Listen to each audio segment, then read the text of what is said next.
But I think that a lot of people, first of all, underappreciate the importance of that doubt element. And secondly, I think people often Descartes himself was very hasty in terms of how he ended up sort of resolving the total problem, by appealing to his intuition that there was a good God, and that's how he secured, I guess, his knowledge of the world and all of this. But for me, actually, the kind of doubt that led Descartes to the cogito is, I would extend it even further because the thing is that, I doubt, therefore I think, therefore I am, thus I exist. It's like, okay, that's a nugget of gold there, right? But that can be refined, because the thing is, this notion I that appears in that sentence, right, is quite a problematic notion, right? It includes a whole bunch of assumptions that you and I might not even agree about just exactly what I consists in, you know what I mean? And not only that, but, it's sort of, in some sense, it is that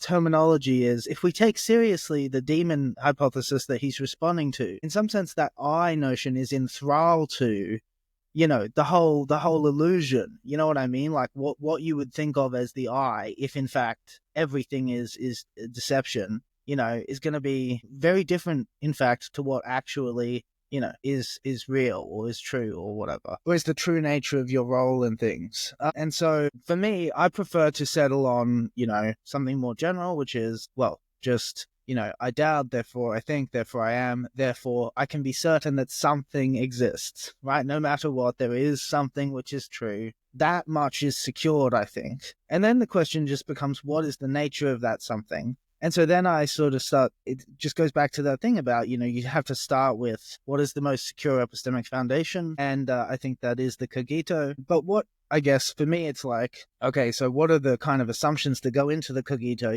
What seems like a presupposition that the cogito is making, Like when we talk about this somethingness, obviously the I and these forms, these modes of thinking, doubt, think, these seem dubious, but there has to be some. My thought is that no matter what ends up being the case, once we've established that there has to be something,